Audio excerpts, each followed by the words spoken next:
In the rainy season, you can either make this or both of them. It's your choice. Hey folks, welcome back to CountNCook. This is Satvik Sridhar Suvarna. If you like the video, you know what to do. Please give this video a like and don't forget to share it with your friends. It helps the algorithm. Without any further ado, let's begin the cooking. There's no fermentation of the batter for this recipe, but you got to soak the dosa rice. Soak 2 cups of dosa rice for at least couple of hours. Soaking makes grinding easier. After couple of hours of soaking, into a blended jar like this goes 5 green chilies. Add green chilies depending upon your heat tolerance. A bunch of cilantro or coriander leaves. Now goes the soaked dosa rice after draining its water out.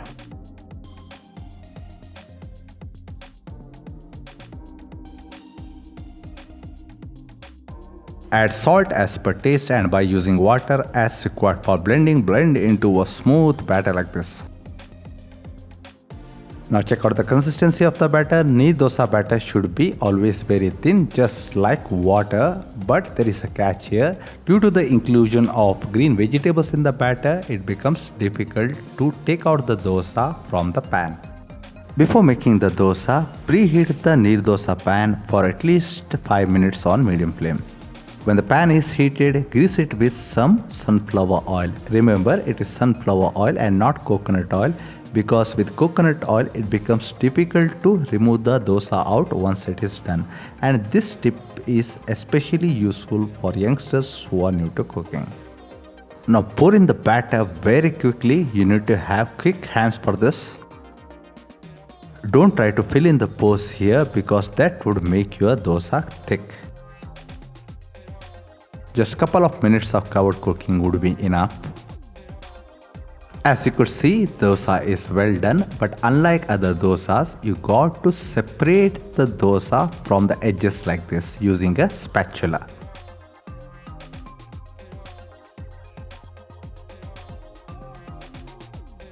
Just like in functions, fold the neer dosa into a semicircle like this first, and then into a quarter circle. Remember, again, unlike other dosas, you got to grease the pan before you make another dosa. Repeat the process in making green neer dosa from the remaining batter, but keep in mind, unlike your normal neer dosa, this is sticky and becomes difficult to take it out of the pan. Here we are using one whole skinless chicken, but with gizzards and liver. The only powder spice that goes into this preparation is a teaspoon of turmeric powder. Now the ingredients for the green masala: 2 tablespoons of curry leaves, half for the masala, half for the tempering. Mint leaves little less than quarter bunch. 1.5 bunches of cilantro or coriander leaves. For the heat, here we are using 20 green chilies, but mind you, these are big green chilies, and you can see the weight, it's 135 grams, but this wouldn't make the dish very spicy, and if you want more spice, you can use up to 25 green chilies. 1.5 bulbs of garlic for the tempering. 4 big onions finely chopped. Just for the tempering, 1.5 teaspoons of mustard seeds. Compared to typical chicken sukka, the amount of spices is less for this preparation. 1/4 teaspoon of fenugreek seeds. 1 tablespoon of cumin seeds. 3 tablespoons of coriander seeds. 1 teaspoon of black peppercorns. The idea behind adding little less spices than that of a traditional sukka is the flavor of this dish should come from the green masala and the coconut and not from the spices, and so goes the same for the garam masala too. 2 1-inch cinnamon sticks. 6 to 8 cloves, and you don't need to add any other whole garam masala spices. 1.5 coconut shredded. Unlike seafood preparation, the amount of souring agent is less for chicken. Here we are using 1 teaspoon of fresh tamarind. Salt as per taste. For roasting the spices and coconut, and also for tempering, approximately 100 ml of coconut oil. Before making green masala, let's roast the spices now. For that, heat up a wok like this, and when the wok heats up, goes in approximately 20 ml of coconut oil. When the oil heats up, goes in whole garam masala like cinnamon sticks, cloves. Now goes black peppercorns, fenugreek seeds, coriander seeds, Finally, the cumin seeds and saute for a while. Half of the curry leaves goes in now and remaining half is needed later for the tempering. Lots of green chilies goes in now.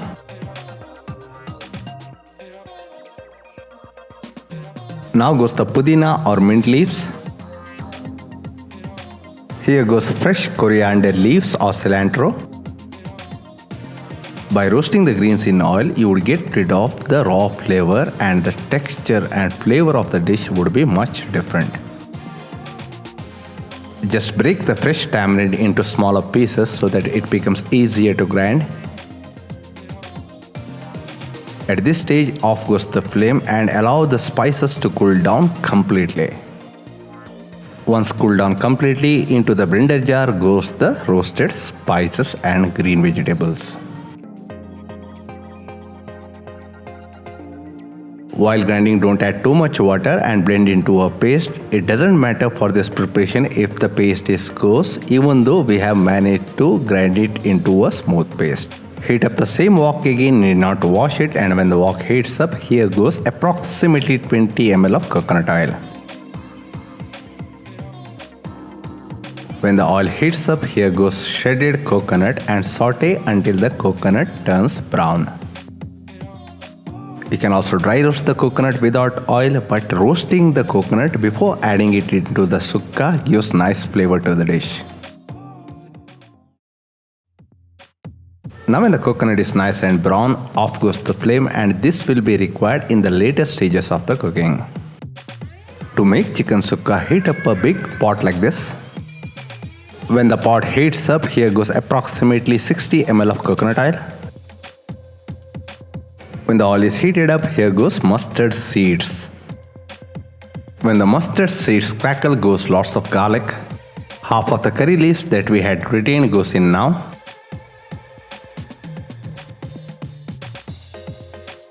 Now goes finely chopped onions, and to speed up the cooking of onions, here goes a teaspoon of salt and saute the onions for a while.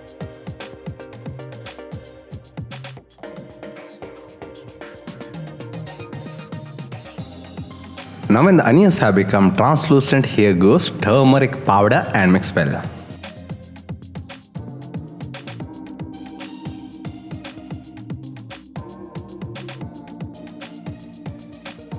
Nicely washed chicken pieces goes in. Here goes 2.5 level teaspoons of salt more, and on high flame roast the chicken for about 5 minutes.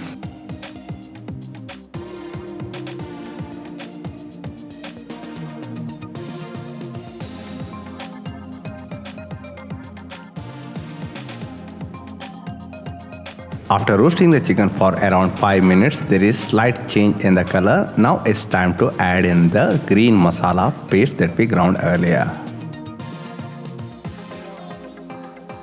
Mix the chicken pieces nicely with the masala.